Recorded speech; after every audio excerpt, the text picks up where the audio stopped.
Di segmen yang ketiga ini kita akan membahas mengenai prinsip-prinsip atau dasar-dasar dari metode Simplex. Di segmen yang kedua tadi kita sudah menjelaskan tentang sistem persamaan linier. Ada beberapa konsep seperti sistem persamaan ekuivalen, kemudian bagaimana kemudian Anda melakukan beberapa operasi baris yang sederhana sehingga membuat ekuivalensi dari beberapa sistem persamaan linier. Pada dasarnya adalah kita membuat variabel basis dan juga variabel non basis ya, sehingga kalau kita tahu variabel basisnya, kita bisa mengeset variabel non basis sama dengan 0 sehingga kita bisa akan mendapatkan hasil dari sistem persamaan linier kita dengan cukup mudah. Nah, di sini saya tekankan lagi bahwa yang disebut sebagai variabel basis berarti dia variabel keputusan itu muncul dengan koefisien plus 1 di sebuah persamaan dan 0 di persamaan yang lain ya. Jadi 1 di sebuah persamaan dan 0 di persamaan yang lain. Nah, ini secara ringkas ya, bahwa ini dikembangkan oleh orang yang namanya Danzig begitu ya, dengan nama Simplex, yang mana tadi disyaratkan bahwa dia harus berbentuk kanonik.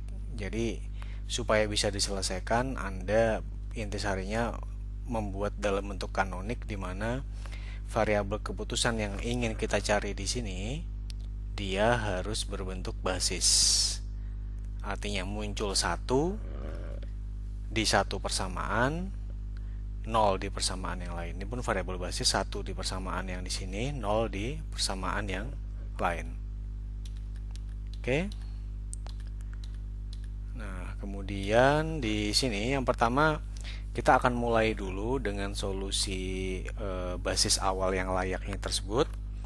Kemudian kita akan melakukan perbaikan dari solusi awal ini, bagaimana kemudian jika mungkin kita mencari solusi yang lain gitu, yang memiliki nilai tujuan yang lebih baik ya. Kita ulang terus begitu, dan kita akan melanjutkan sehingga kita akan mencari solusi-solusi yang lain yang dapat memperbaiki nilai fungsi tujuannya. Kita berhenti jika solusi basis layak yang baru tersebut tidak bisa diperbaiki lagi.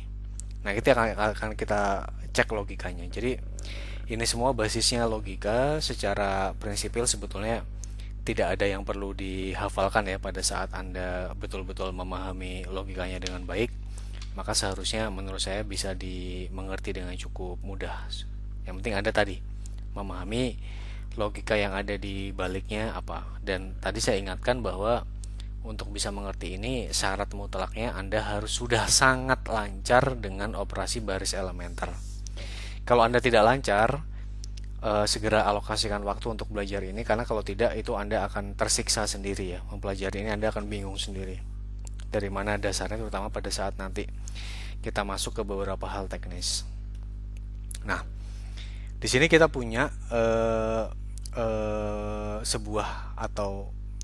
sebuah permasalahan programma linier di mana dia memaksimumkan Z sama dengan 3x1 ditambah 2x2 dengan pembatas-pembatas seperti ini. Ini adalah persamaan yang atau permasalahan yang sudah kita pelajari pada saat kuliah minggu lalu tentang metode grafis ya untuk sistem persamaan linier dengan dua variabel. Nah, di sini tentu saja persamaannya masih belum dalam bentuk standar karena ini masih dalam pertidaksamaan. Sehingga di sini bisa kita ubah dia x1 ditambah 2x2 ya, tentu saja dia ditambah variabel semu sama dengan 6. Nah, mengapa dia ditambah? Karena dia kan kurang dari sama dengan. Tapi ini lagi-lagi jangan pernah dihafalkan. Anda harus mengerti betul logikanya. Kenapa dia ditambah bukan dikurangi variabel semu. Ya, tadi contoh, katakanlah kalau x1 ditambah 2x2 nilainya itu adalah 5. 5 kan kurang dari sama dengan 6. Supaya dia 5 tersebut sama dengan 6, kan masih kurang. Berarti kan harus ditambah sesuatu, yaitu variabel semuanya. Itu logikanya yang sudah kita pelajari pada saat segmen 1 dan segmen 2. Maka di sini bisa kita ubah juga 2x1 plus x2. Nah, ini harus merupakan variabel semu yang lain, ada x4 sama dengan 8. Kemudian minus X1 ditambah X2 plus X5 sama dengan 1. Kemudian ini X2 plus X6 sama dengan 2, ya. Dimana masing-masing X1 dan X2 lebih besar sama dengan 0, ya. Nah, inilah merupakan bentuk standarnya. Nah, sekarang mungkin Anda bertanya, mengapa di sini kita berikan 0, ya? Ini kan kalau kita kembali ke notasi awal, ini adalah C1 sama dengan 3, C22, C3, C4, C5, dan C6. Nah, mengapa kemudian dari C4 sampai C6 itu nilainya sama dengan 0? Karena dia variabel semu. Digunakan hanya untuk membantu perhitungan, tetapi dia tidak mempengaruhi variabel keputusan. Katakanlah nanti Anda ketemu begitu ya, variabel semuanya tersebut sama dengan 100 gitu, X3. Dampaknya apa terhadap fungsi tujuan Z-nya tersebut? Tidak ada. Karena dia koefisiennya adalah 0. Begitu pula X4 katakanlah ketemu dia sama dengan 1000. Dampaknya apa terhadap variabel keputusan? Juga tidak ada. Karena yang ingin kita cari dalam permasalahan ini adalah berapa nilai X1, berapa nilai X2 yang optimal. Selebihnya tidak. Semua yang di sini X3, X4, X5, X6 adalah variabel semu.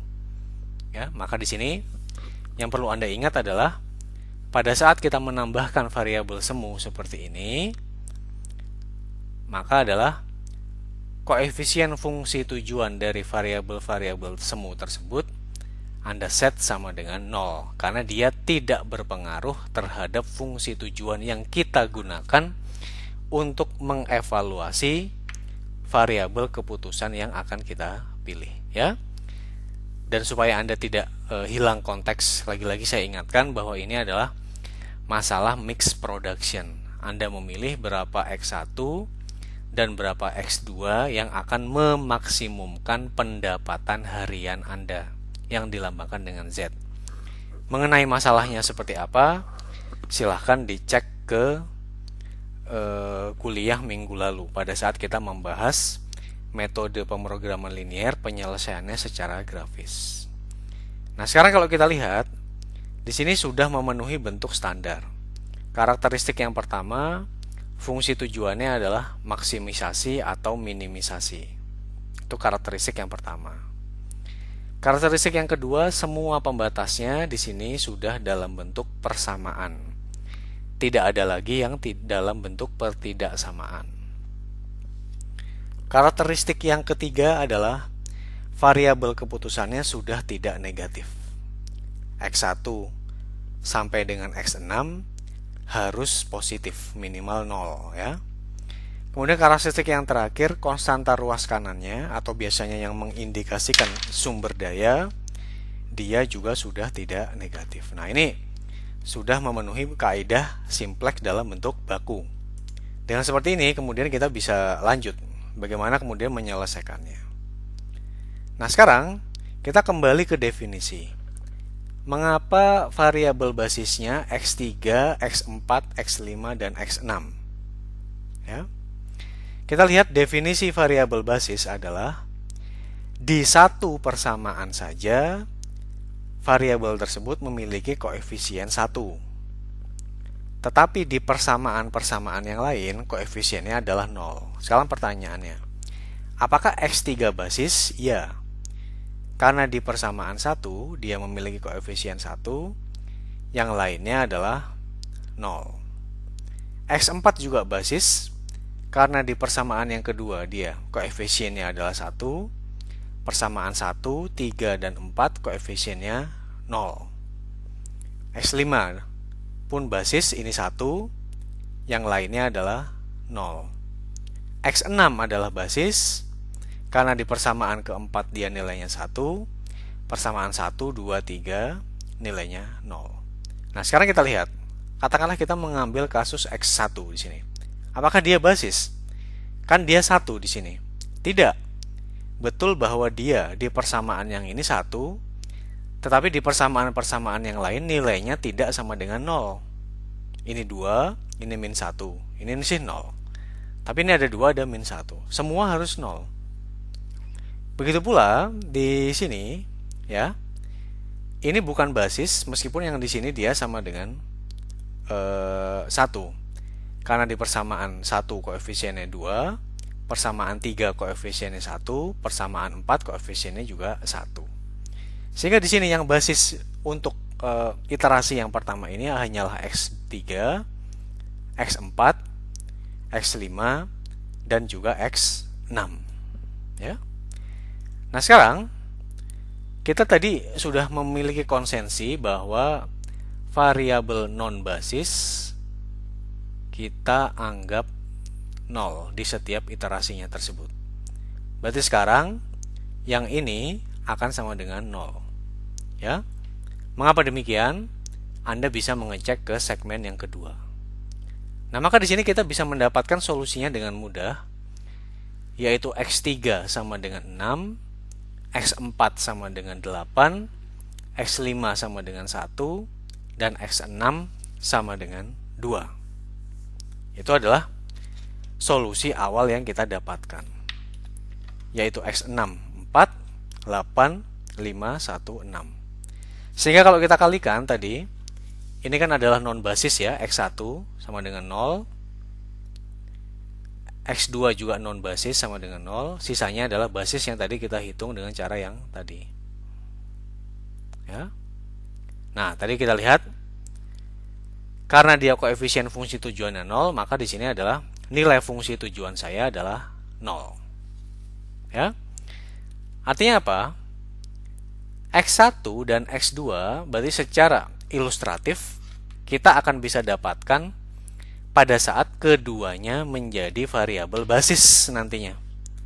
Kita akan dapatkan solusinya berapa X1, berapa X2. Dengan cara seperti ini tadi, dan yang lain menjadi variabel non-basis.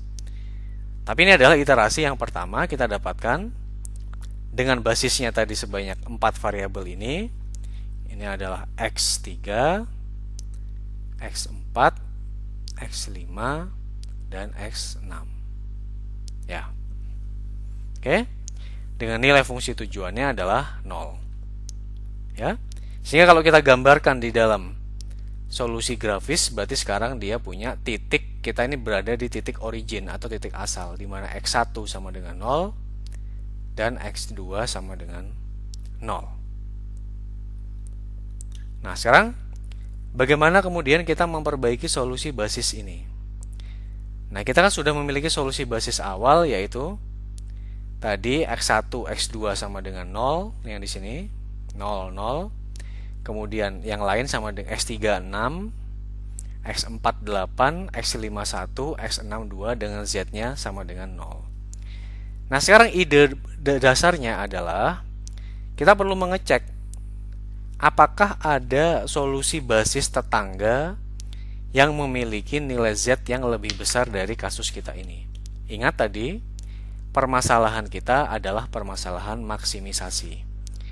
Jadi Anda ingin mencari nilai Z yang sebesar-besarnya untuk kasus yang kita hadapi ini.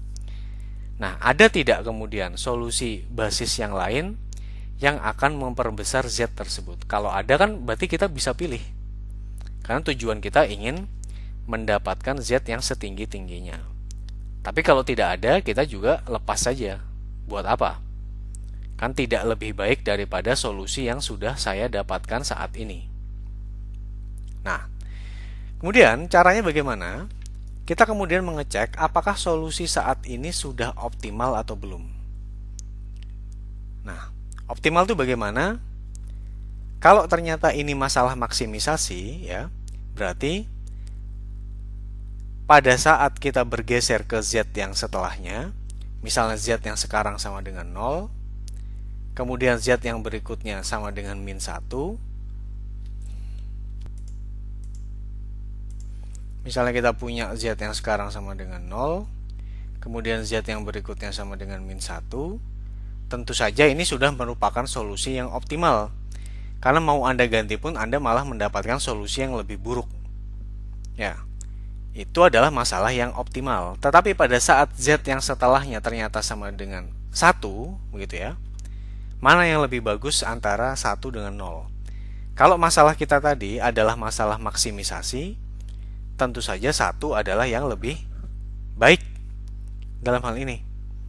Sehingga dalam hal ini kita perlu mengubah solusinya tersebut karena terbukti akan memperbesar nilai Z yang akan kita cari tersebut.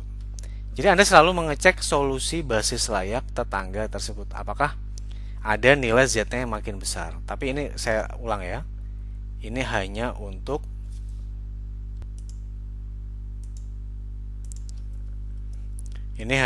kasus maksimisasi. Kalau untuk kasus minimisasi tentu saja hanya perlu kita balik ya. Tapi secara prinsipil sama. Oke. Nah, kemudian di sini kita cek ya. Jadi yang disebut sebagai solusi basis layak tetangga tersebut adalah solusi yang berbeda dengan solusi saat ini yang tepat satu variabel basis saja. Nah, contohnya bagaimana? Kita akan lihat aplikasinya.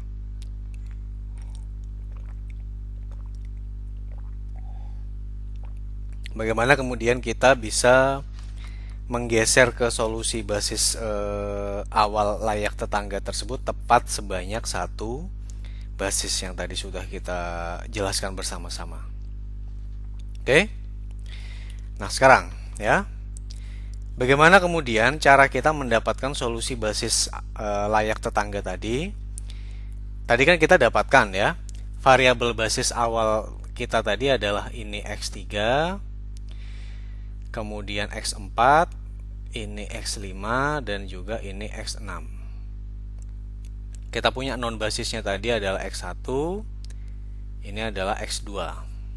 Nah, sekarang berarti caranya adalah kita membuat salah satu variabel basis ini menjadi variabel non basis. Entah dia X3, X4, X5 atau X6. Dan salah satu variabel basis ini, non basis ini akan kita jadikan basisnya tadi. Kan tujuan kita tadi sudah kita ilustrasikan ya. Bahwa tujuan kita di akhir algoritma ini adalah menjadikan X1 dan X2 sama-sama basis supaya solusinya bisa kita ketahui. Nah, sekarang bagaimana kemudian caranya supaya kita bisa melakukan pemilihan itu sehingga kita bisa mendapatkan perbaikan maksimum pada nilai fungsi tujuannya atau nilai Z-nya tadi yang kita analisis bersama-sama. Kemudian di sini ya, kita ada beberapa ketentuan dalam solusi basis yang layak tersebut. Variabel basis itu bisa punya nilai yang positif. Tadi sudah kita tentukan bahwa di beberapa slide yang sebelumnya tadi, variabel non basis selalu memiliki nilai yang 0 ya.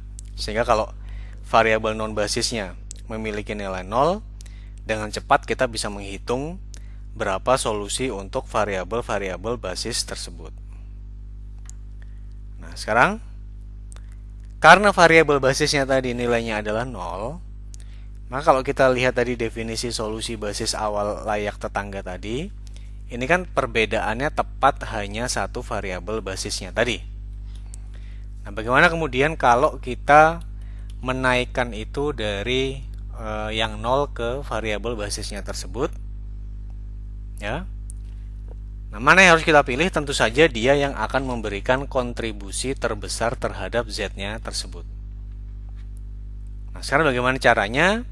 Kita akan menaikkan variabel non basisnya tersebut tepat 1 unit dan kemudian Anda cek dulu perubahannya terhadap Z-nya tadi. Ya. Nah, sekarang kita kembali dulu ke sini. Coba kita perhatikan. Sekarang kita punya ya. Yang saya lingkari di sini tentu saja dia adalah variabel non basis yang akan kita naikkan menjadi variabel basis. Nah, kita pilih yang mana sekarang? Apakah kita pilih X1 yang jadi basis atau X2 yang akan menjadi basisnya itu? Nah, kita lihat caranya. Sekarang kalau X1 saya naikkan sebanyak 1 unit, ya. Sekarang kita kembali ke sini, X1 kita naikkan sebanyak 1 unit. Ya. Sekarang kita lihat X1 kita naikkan sebanyak 1 unit. Sebentar, saya hapus cara ini. Saya hapus ya.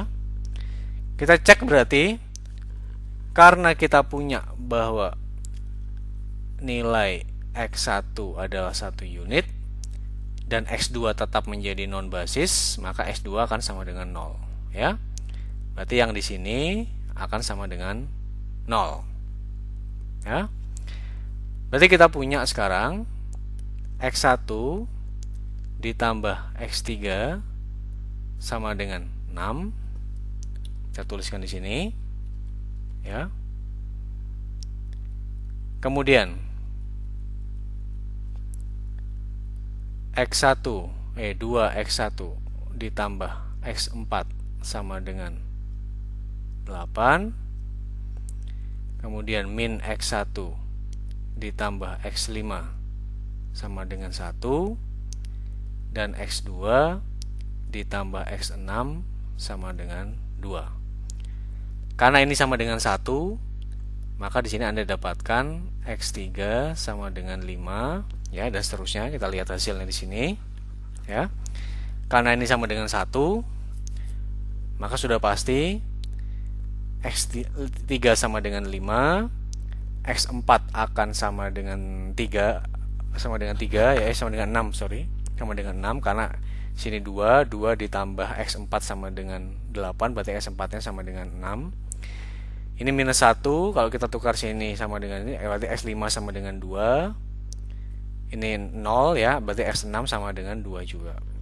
Sehingga kalau kita hitung sekarang, fungsi tujuannya akan menjadi, tadi kita punya persamaan fungsi tujuannya 3X1 ditambah 2X2 ditambah 0X3 dan seterusnya.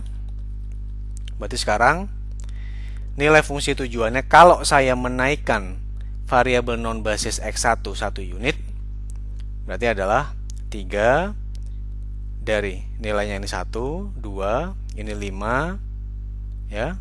Kemudian X3-nya itu 5, X4-nya adalah 6, X5 adalah 2, ini 2, akan menjadi 3. Nah, artinya apa?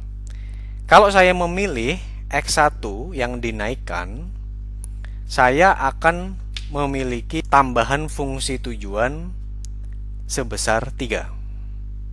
Nah, tadi kan kita punya alternatif juga. Yang non basis tidak hanya X1 dan X2 awalnya. Tidak hanya X1, tapi juga X1 dan X2. Sekarang bagaimana kemudian kalau kita menaikkan X2 menjadi variabel basis? Nah, berarti sekarang kita anggap di sini, ya. Berarti dalam kasus yang ini sekarang X1 tetap non basis, dia sama dengan 0. X2 basis sama dengan 1. Dan yang lain kita cari solusinya. Berarti ini akan sama dengan 0. Sekarang kita lihat, maka fungsinya akan menjadi seperti ini. 2X2 ditambah X3 akan sama dengan 6. X2 ditambah X4 sama dengan 8 dan seterusnya. Ini yang saya bilang barusan, ya. 2X2 ditambah X3 sama dengan 6. X2 ditambah X4 sama dengan 8. X2 ditambah X5 sama dengan 1 dan seterusnya, ya, sampai X2, X6 ditambah 2. Karena ini sama dengan 1, maka 2 ditambah X3 sama dengan 6, berarti X3 akan sama dengan 4, ya. 1 ditambah X4 sama dengan 8, maka X4 akan sama dengan 7. 1 ditambah X5 sama dengan 1, maka X5 akan sama dengan 0, ya, supaya persamaannya betul. Kemudian 1 ditambah X6 sama dengan 2, maka X6 akan sama dengan 1. Dengan cara yang sama tadi, ini koefisien fungsi tujuan 3, kita kalikan dengan 0, kemudian 2 kita kalikan dengan 1, kemudian 0 kita kalikan 4, 0, 7, 0, 0, dan 0, 1. Jangan lupa ya, semua ini kan variabel semu, X3, X4, X5, dan X6. Maka koefisien fungsi tujuannya adalah tetap. Nah, dalam setiap iterasi, nanti yang perlu Anda ingat, baik dengan metode simplex dalam bentuk kanonik maupun metode simplex dalam bentuk tabel, yang berubah itu adalah matriks koefisien teknis dan konstanta ruas kanannya. Tetapi koefisien fungsi tujuan tidak akan pernah berubah dalam hal ini. Ya, itu satu hal yang harus Anda ingat betul supaya tidak salah arah. Nah, artinya apa sekarang? Kalau non basis X2 yang saya naikkan 1 unit, sekarang delta Z-nya akan menjadi 2. 2 itu dari mana? Yang saya dapatkan di sini. 0 itu adalah delta Z awal, Z-nya awal tadi. Ini pun sama 0 ya. 0 adalah Z awal tadi. Z awal tadi adalah, di sini saya punya 0 ya. Ini iterasi 1, saya tuliskan di sini. Ini iterasi 1. Yang di sini adalah iterasi 2. Ini juga iterasi 2. Artinya ini berasal dari iterasi 2, ini dari iterasi 1 tadi. Ini dari iterasi 2, ini dari iterasi 1. Ini adalah X1 kalau kita naikkan sebanyak 1 unit. Ini adalah X2 yang kita naikkan sebanyak 1 unit. Ya. Itu merupakan cara kita untuk mencarinya. Nah, kemudian di sini kita bisa melihat ya. Anda bisa mengecek sendiri. Kalau saya menaikkan X1, saya mendapatkan tambahan Z-nya adalah 3 satuan. Sementara kalau saya menaikkan X2 sebagai basis, tambahan Z yang saya dapatkan hanya 2 satuan. Ini ibaratnya kalau Anda pergi ke 1, Anda dapat Rp30.000, Anda pergi ke 2, Anda dapat Rp20.000. Dan permasalahan Anda adalah ingin memaksimasi jumlah uang yang Anda dapatkan. Manakah yang perlu Anda pilih? Tentu saja kalau dalam kasus maksimisasi tadi, yang Anda pilih adalah saya memilih X1 yang saya naikkan sebagai basis. Karena dia memberikan keuntungan yang lebih tinggi dalam hal ini. Ya, itu adalah satu hal yang bisa diingat. Ya. Jadi di sini karena delta Z sama-sama positif untuk X1 dan X2, maka nilai fungsi tujuannya dapat dinaikkan. Artinya apa? Nanti Anda akan lihat bahwa dalam iterasi yang akhir-akhir ya, nilai delta Z-nya ini akan negatif. Sehingga kita melakukan perubahan, tidak ada dampaknya terhadap Z-nya. Malah turun, buat apa kemudian kita pilih? Lebih baik kita tetap dengan yang sekarang secara logika. Nah, tapi kalau untuk kasus yang ini, pada saat saya mengubah atau memilih variabel basis yang baru, saya akan mendapatkan tambahan Z-nya tadi. Maka di sini bisa dilakukan. Nah, tapi dilakukannya yang mana? Dilakukannya adalah di sini, karena delta Z-nya untuk X1 lebih besar daripada delta Z-nya untuk X2, maka saya memilih menaikkan X1 lebih baik. Ya. Nah, sekarang pertanyaannya, sampai seberapa jauh kemudian X1 itu dinaikkan? Ya, karena nanti pada saat kita menaikkan X1, maka akan terjadi penurunan pada variabel-variabel non basisnya itu. Ya, agar tetap layak. Nah, sekarang kita lihat ya, dari persamaan yang ini tadi. Persamaan yang ada di slide nomor 38. Ya. Ini Anda lihat, ini Anda lakukan referensi di slide nomor 38. Ya. Jadi kan tadi kita sudah menetapkan ya, berdasarkan pertimbangan ini, delta Z kalau kita menaikkan X1 itu lebih besar daripada delta Z kalau kita menaikkan X2. Nah, sekarang berapa besar X1-nya itu bisa ditingkatkan? Nah, sini kalau kita lihat di sini, maka saya bisa meningkatkan sampai sebanyak 6 satuan. Ya. Kemudian saya di sini, karena di sini ada 2x1, saya ingin mencapai 8, maka saya membaginya 8 dibagi 2, berarti ya. Berarti untuk setiap unitnya secara logika, setiap unit dari x1-nya tersebut, saya bisa naikkan sebanyak 4 satuannya tadi. Begitu. Ya. Kemudian di sini sekarang, di sini kalau saya punya minus x1 ingin menuju 1, tentu saja saya tidak bisa menaikkan, kan saya modalnya negatif. Saya ingin mencapai sesuatu yang positif, tentu saja secara hukum alam tidak bisa, ya. Maka usaha yang saya perlukan adalah tak hingga. Nah, di sini pun sama. Kalau saya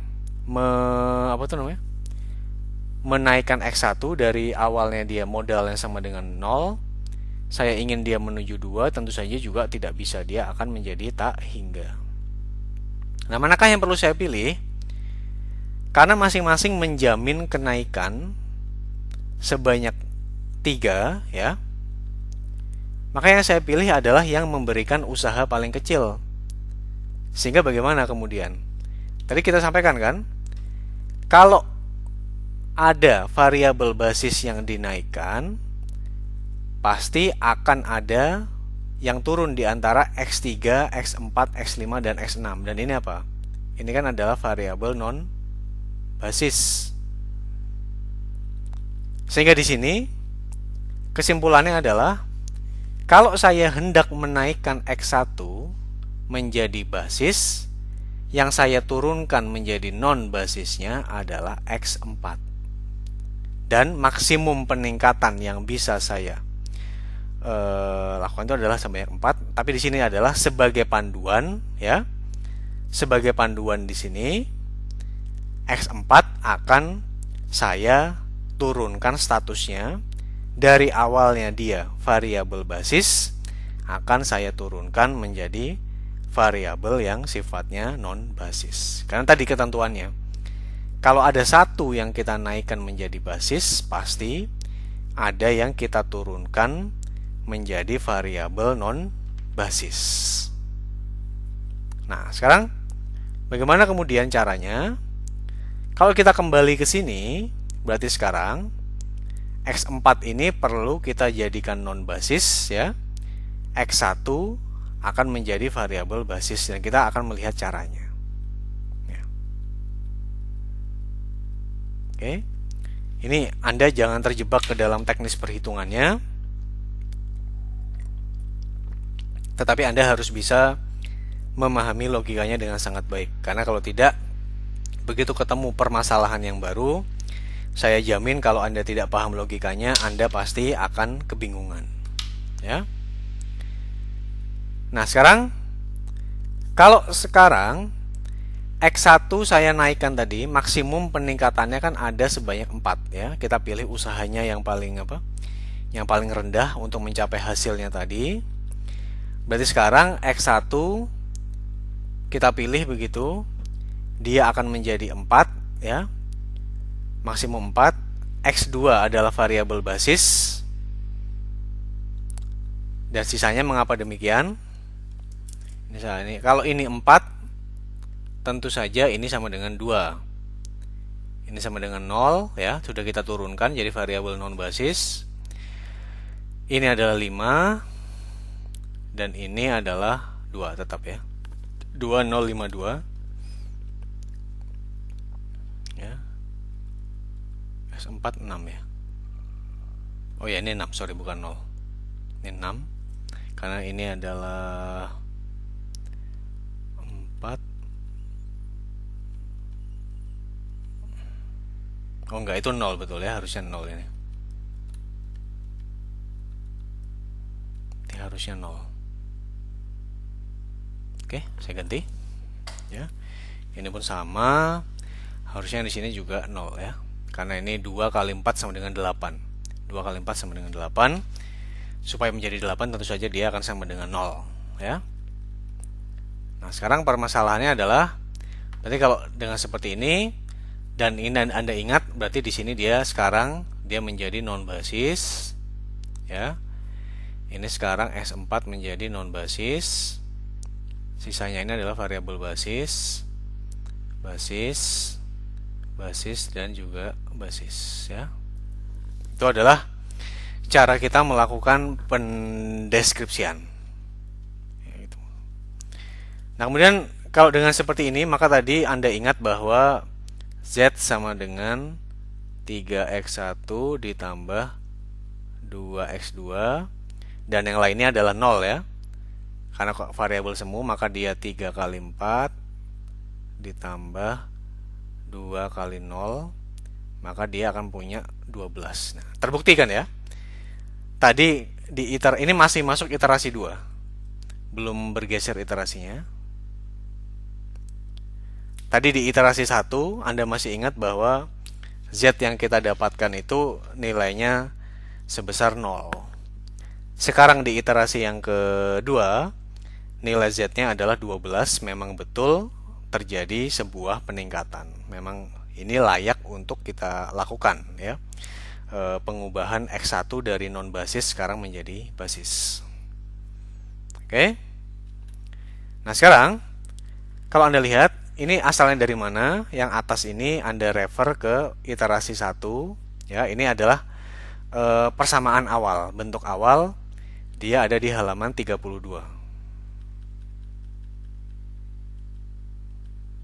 Ini merupakan persamaan dari bentuk awal yang ada di halaman 32. Oke, ya. Dalam persamaan awal yang ini, kita ulang-ulang lagi bahwa variabel basisnya adalah X3, X4, X5, dan X6. Kenapa demikian? Karena per definisi dia muncul dengan koefisien 1 di satu persamaan, sementara yang lain sama dengan 0. Ini pun sama ya, 1. Yang lain 0, 1, yang lain sama dengan 0, 1 yang ini, yang lain juga sama dengan 0. Nah, sekarang ide dasarnya adalah bagaimana kemudian tadi kan kita sudah sepakat bahwa X4 yang kita keluarkan. Itu dari mana? Anda cek ke slide yang di halaman ini ya ternyata. Slide yang di halaman 41. Di slide halaman 41 kita sudah sepakat bahwa X4 ini akan kita keluarkan. Karena itu yang akan memberikan usaha minimum sebanyak 4 tadi. 8 kita bagi 2. Ya. Nah, sekarang itu adalah garis yang ini akan menjadi dasarnya. Berarti ide dasarnya adalah sekarang yang saya lingkari lagi di sini X1 itu perlu kita ubah menjadi variabel basis. Sehingga kalau kita mengubahnya ke dalam persamaan bentuk kedua yang ada di bawah sini, ya. Yang ada di bawah sini kita cek. Sekarang X1 muncul 1 di persamaan yang ini, ya. Dan yang lain akan sama dengan 0.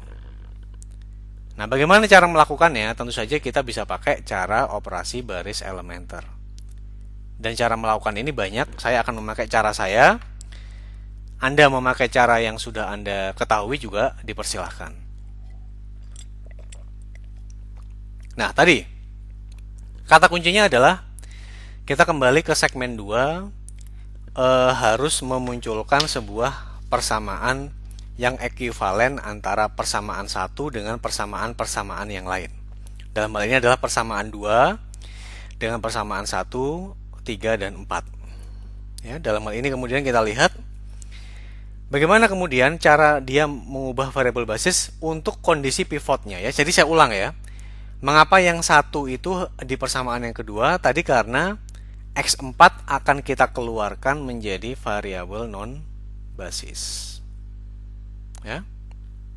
Nah, caranya adalah tadi kita lihat kemudian di sini kalau dia definisinya adalah variabel basis, berarti adalah 1 di persamaan yang ini, 0 di persamaan yang lain. Nah, bagaimana kemudian caranya untuk membuat ini sama dengan 1? Tentu saja mudah. semuanya tinggal saya bagi dengan 2. 2 adalah nilai persamaannya, nilai koefisiennya yang ada di X1 sini. Maka dia adalah kalau saya bagi 2, 2x1 saya bagi 2 akan menjadi x1. X2 kalau saya bagi 2 akan menjadi setengah x2. Ini tetap 0 tentu saja. X4 ya. X4 akan menjadi setengah X4 kalau saya bagi 2, ini tetap 0. 8 saya bagi 2 akan sama dengan 4. Ya. Nah, itu untuk yang pertama. Nah, sekarang caranya berikutnya adalah bagaimana membuat yang di sini sama dengan 0. Nah, caranya tadi sama seperti yang tadi sudah kita bahas pada saat sistem persamaan ekuivalen. Kita perlu mencari faktor pengalinya. Ya. Sekarang kalau kita lihat di sini, X1 ya, yang saya sorot di sini, X1 supaya menjadi 0, tentu saja harus kita kurangkan dengan X1. Nah, sekarang kalau sama-sama saya lingkari, ya, apa hubungan antara X1 yang di sini dengan 2X1? Atau gampangnya, 2X1 supaya menjadi minus X1 di sini, harus saya kalikan berapa? Itulah yang disebut sebagai faktor pengalinya. Maka saya dapatkan faktor pengalinya tentu saja adalah minus setengah. Mengapa demikian? Ya, karena sekarang kalau minus 2x1 saya kalikan dengan minus setengah, maka dia akan menjadi min x1. Yang ini, min x1 saya tambahkan dengan x1 akan sama dengan 0. Ya. Kemudian yang di sini, x2 kalau saya kalikan dengan minus setengah akan menjadi minus setengah x2 tentu saja. Minus setengah x2 ditambahkan 2x2 tentu saja akan sama dengan 1 setengah x2. Ya, saya ulang. Di sini x2, kalau saya kalikan dengan faktor pengalinya adalah minus setengah, maka akan menjadi minus setengah x2 ditambah 2x2 akan menjadi 1 setengah x2. Nah, kemudian di sini 0. Kalau saya kalikan dengan faktor pengalinya minus setengah, dia akan menjadi tetap 0. 0 ditambah x3 tetap x3 tentu saja. X4 kalau saya kalikan dengan minus setengah adalah minus setengah x4. Kalau saya tambahkan dengan 0 akan menjadi minus setengah x4. Nah, kemudian di sini 0 adalah 0, tetap 0 tentu saja. Ini 8. Kalau saya kalikan dengan minus setengah akan menjadi minus 4. Minus 4 saya tambahkan 6 akan sama dengan 2. Ya. Tugas Anda sekarang mencari sistem persamaan ekuivalen untuk persamaan yang ketiga dan persamaan yang keempat. Saya tidak menjelaskan karena kalau tidak Anda tidak mencoba. Saya peringatkan, kalau Anda tidak mencoba, saya jamin Anda tidak akan bisa ujian. Itu sudah pasti. Kalau Anda tidak mencoba, Anda akan sangat kesulitan pada saat melaksanakan ujian, baik itu ujian tengah semester maupun ujian akhir semester. Nah, sekarang kita lihat di sini definisinya. Mengapa variabel basisnya adalah X1, X3, X5, dan X6? Kan tadi kita lihat ini muncul 1, yang lain 0, ya. X3 sama, muncul 1, yang lain 0. X5 muncul 1, yang lain 0. X6 muncul 1, yang lain 0. X2 bukan basis, X4 bukan basis. Sehingga dalam kasus yang sekarang kita dapatkan solusinya. Karena yang ini adalah 0, ya, sama dengan 0. Yang ini juga sama dengan 0. Maka sekarang kalau kita lihat X3 sama dengan 2, ya. X1 sama dengan 4, X5 sama dengan 5, X6 sama dengan 2. Maka kalau kita hitung tadi Z-nya adalah 3 kali 4 ditambah 2 kali 0 ditambah 0. X3 nya berapa? Anda bisa hitung. X3 nya adalah 2 tentu saja ya. Ditambah 0. X4 nya adalah 0 karena dia variabel non basis. Ini X4 non basis ya. Ini juga X2 dalam iterasi yang kedua ini adalah non basis. X5 kita dapatkan dia sama dengan 5. Kemudian X6 kita dapatkan dia sama dengan 2. Ya. Anda dapatkan Z-nya untuk iterasi yang kedua sama dengan 12. Mengalami perbaikan dari Z pada iterasi yang pertama tadi yang nilainya masih sama dengan 0. Ya. Nah, kemudian di sini Anda akan masuk atau kita lihat ya. Berarti titiknya berapa di sini? Karena dia X1 sama dengan 3, X2 sama dengan 0. Ya, saya ulang, ini X1 sama dengan 3. Sorry, bukan sama dengan 3.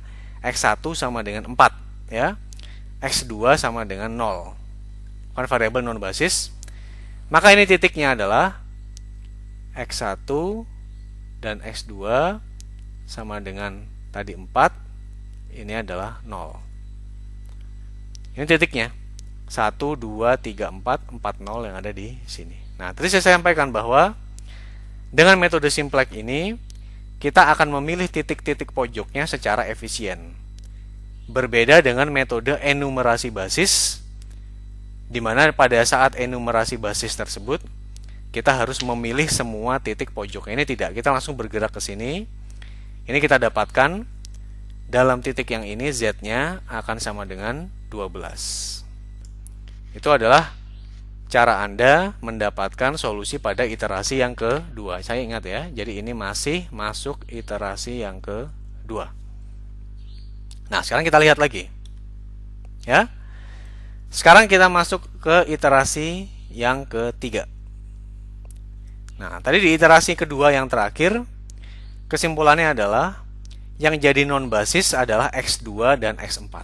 Ya, supaya Anda tidak lupa, saya tuliskan non basisnya adalah X2 dan juga X4. Nah, maka ide dasarnya tetap sama. Bagaimana sekarang dari persamaan yang terakhir, ya? Persamaan yang terakhir adalah persamaan yang ini. Saya hapus supaya tidak bingung.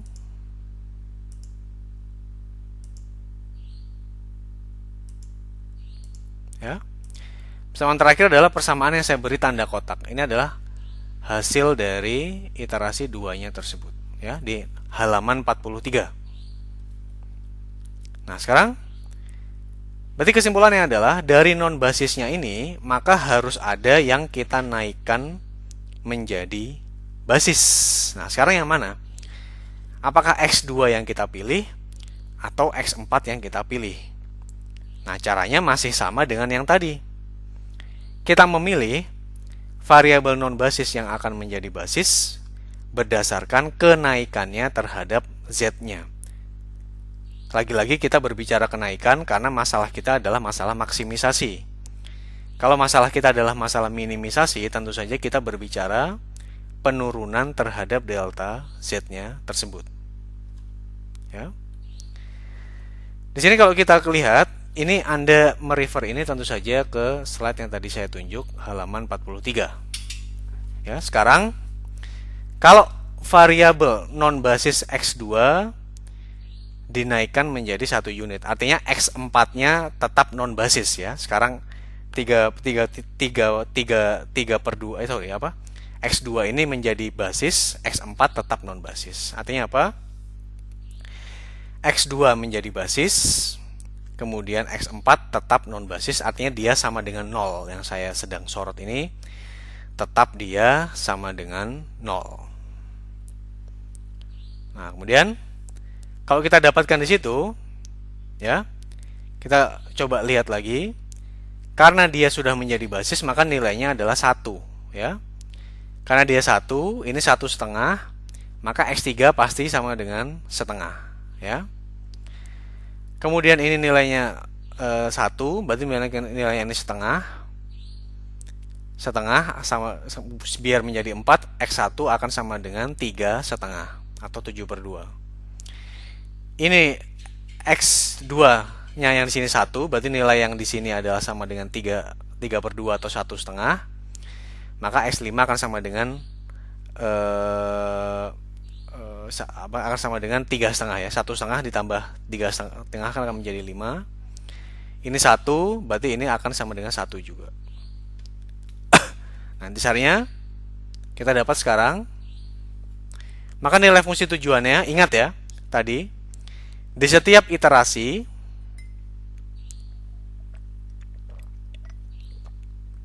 koefisien dari fungsi tujuan itu tetap. Dalam hal ini adalah koefisiennya adalah 3, 2, 0, 0, 0, 0.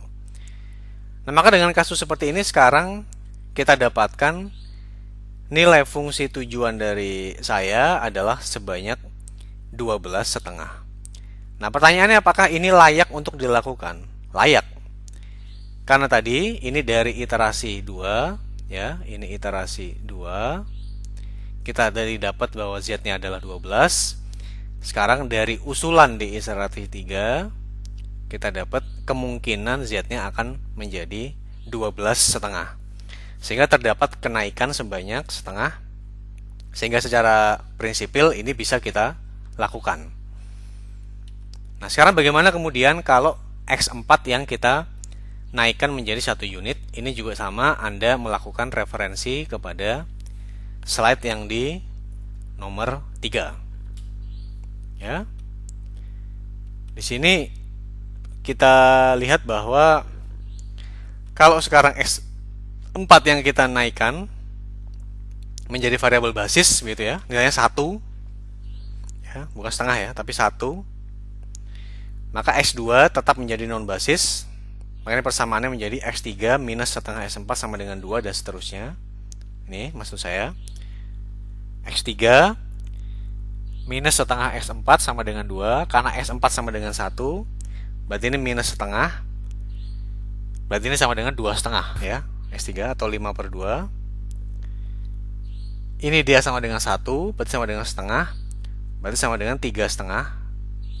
Di sini X1-nya 3,5. Kemudian S4 di sini sama dengan 1, berarti ini setengah. Ini sama dengan 4,5 atau 9/2. Ini 0, ini tetap sama dengan 2. Nah, kalau sekarang X4 yang saya naikkan menjadi basis, kalau X4 yang saya naikkan menjadi basis, kalau sebelumnya kan X2 yang saya naikkan menjadi basis, ya. Maka di sini nilai fungsi tujuannya akan menjadi 3 dikalikan nilai dari X1, 2 dikalikan dari nilai X2 yang masih jadi variabel non basis dan seterusnya. Saya akan dapatkan fungsi tujuannya sebanyak 10,5 ya. Fungsi tujuannya akan sebanyak 10,5. Padahal tadi dari iterasi 2, ingat sekarang kita ada di iterasi 3. Dari iterasi 2 kita dapat Z-nya sudah 12. Nah, sekarang kok di iterasi yang ketiga Z-nya mau kita turunkan sebanyak jadi 10,5. Tentu saja secara prinsipil ini tidak layak untuk kita lakukan. Buat apa? Dengan kondisi yang sekarang saja saya sudah dapat 12. Mengapa kemudian saya harus repot-repot kemudian mengubah ini? Malah saya dapatkan nilai Z yang nilainya turun. Sehingga ini tentu saja tidak perlu untuk kita lakukan, ya. Sehingga di sini kesimpulannya jelas bahwa kalau delta Z-nya negatif, untuk masalah maksimisasi Anda tidak layak untuk mengubah variabel non basis tersebut menjadi variabel basis, ya. Sehingga di sini yang kita pilih adalah ini. Kita memilih X2 untuk menjadi variabel basisnya. Kita naikkan. Nah, pertanyaan kemudian tetap sama. Kalau ada variabel non basis yang naik menjadi variabel basis. Dalam hal ini kan yang naik menjadi variabel basis kan adalah X2. Dari awalnya dia non basis, ya. Maka harus ada variabel basisnya tadi yang menjadi variabel non basis. Nah, kalau kita cek lagi di halaman 43, sekarang yang menjadi variabel basis kan adalah X1, X3, X5, dan X6. Nah, tadi kita sudah menentukan non basis yang naik kelas menjadi basis kan adalah X2. Nah, berarti harus ada salah satu di antara X1, X3, X5, atau X6 ini yang akan menjadi variabel non basis. Nah, caranya bagaimana? Tetap sama seperti tadi. Tetap sama dengan aturan rasio minimum. Ya, jadi delta Z positif untuk S2 saja, nilai fungsi tujuan dapat dinaikkan. Karena delta Z negatif untuk S4, tentu saja dia tidak bisa kita naikkan. Jadi yang bisa kita naikkan khusus untuk yang X2 saja. Ya, ingat bahwa di iterasi 3 ini X2 dan S4 adalah variabel non basis. Kita masih masuk di iterasi yang ketiga. Nah, kemudian tadi sampai seberapa jauh X2 tersebut dapat dinaikkan? Kalau X2 dinaikkan, pasti ada variabel basisnya tadi, entah dia X1, X3, X5, atau X6 yang akan turun dan nilainya harus tidak negatif supaya tetap layak. Nah, maka dengan aturan rasio minimum tadi, kalau X2 menjadi basis dan X5 yang awalnya basis menjadi non basis, berarti aturan rasionya adalah di sini 2, kita bagi dengan 3/2, Anda akan dapatkan 4/3. 4 Anda bagi dengan setengah, 8. 5 Anda bagi dengan 3/2 adalah 10/3. Di sini adalah berapa? Di sini adalah 2, kita bagi dengan 1 adalah 2. Ini kita lihat adalah 1,33. Ini 8. Ini berarti adalah 3,33 ya. Ini adalah 2. Nah, berarti adalah yang memberikan rasio terkecil pada saat yang mana berarti sekarang? Pada saat kita memilih X3, kita keluarkan dia dari yang awalnya dia adalah basis. Sekarang kita turunkan statusnya menjadi variabel non basis ya. Itu adalah kata kuncinya tadi. Bagaimana kemudian kita bisa memilih mana yang akan kita turunkan statusnya menjadi variabel non basis. Dari awalnya dia menjadi basis ya. Nah, tadi karena dia dinaikkan ke 4/3, maka X3 menjadi variabel non basis. Maka kalau kita masukkan lagi ke persamaannya tadi, sekarang X2-nya akan menjadi 4/3. Ya. Karena X2-nya menjadi 4/3, katakanlah di sini kita tentukan bahwa X2-nya sama dengan 4/3 sesuai dengan aturan rasio minimum. Maka di sini kalau kita kalikan 4/3, ini adalah 4/6. 4 itu tentu saja adalah 24/6 ya. Maka X1 akan sama dengan 20/6 ya. Atau sama dengan 10/3. Ini sama saja dengan 20/6 yang barusan kita hitung di slide sebelumnya. Dan yang lain bisa Anda cari dengan cara yang sama ya. Misalnya Anda mencari X5 sama dengan 3, Anda cari, ini Anda kalikan dengan 4/3, Anda cari apakah dia memang betul sama dengan 3 dan apakah betul dia sama dengan sekian. Maka Z-nya 12/2/3 dari mana? Maka Z-nya adalah 3 dikalikan 10/3, kemudian ditambah 2 dikalikan 4/3, dan sisanya 0 ya tentu saja. Karena koefisien teknisnya untuk X3, X4, X5, dan X6 semuanya 0. Maka di sini dia adalah 12/2/3. Oke? Itu adalah cara kita dalam menentukan koefisien teknisnya tersebut. Nah, kurang lebih seperti itu. Nah, sekarang bagaimana kemudian cara kita melakukan operasi baris elementernya? Ini pun sama ya dengan yang tadi prinsipnya. Ini kita dapatkan tadi dari itu, atau saya tulis ini supaya gampang.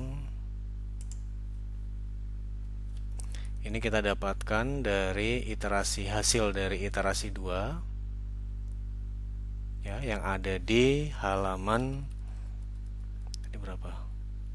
Halaman 43 ya, 43 yang bawah. Nah, sekarang apa kata kuncinya tadi? Kata kuncinya tadi adalah kita menaikkan X2 menjadi basis ya. Sementara X3 kita keluarkan menjadi non basis. Maka ini adalah pivotnya. Ya. Yang saya lingkari itu adalah pivotnya. Dia harus menjadi basis. Nah, bagaimana caranya? Berarti adalah prinsip dia menjadi basis, dia harus bernilai 1 di persamaan yang ini, dan di yang lain dia bernilai 0. Kalau Anda lihat di sini 1, 0, 0, 0, seperti itu. Nah, bagaimana cara dia membuat dia jadi 1? Tentu saja gampang. Anda bagi dengan koefisiennya sendiri, atau dibagi dengan 2, atau dibagi dengan 3/2, atau gampangnya dikalikan 2/3. Jadi yang di sini kita kalikan semuanya dengan pengalinya itu adalah 2/3. Ya. 2/3 ini adalah 1, ini dikalikan 2/3 adalah 2/3, dikalikan 2/3 adalah tentu saja 1/3, ini 0, 0, dikalikan 2/3 adalah 4/3.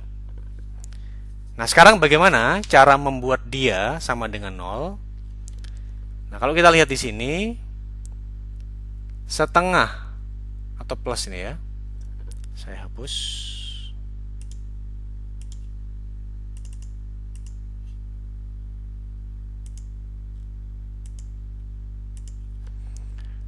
Setengah X2 supaya menjadi 0, tentu saja harus saya kurangkan dengan setengah X2 juga. Nah, sekarang apa hubungannya minus setengah dengan 3/2 yang menjadi pivotnya tersebut? Kalau kita relasikan 3/2, kemudian di sini ada minus setengah, ya. Nah, terus saja di sini kita punya faktor pengalinya adalah minus 1/3 ya, karena kalau kita kalikan di sini dia kita coret akan menjadi minus setengah sama ya.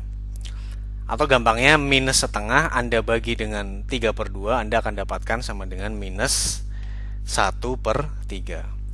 Jadi sekarang kita punya di sini faktor pengalinya adalah minus 1/3.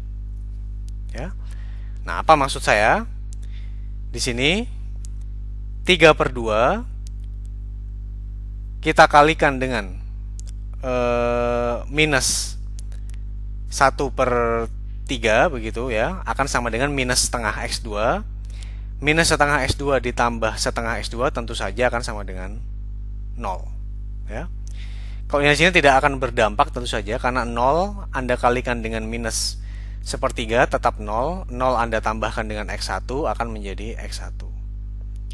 Di sini kalau kita lihat X3 kita kalikan dengan minus 1/3 akan menjadi minus 1/3 X3.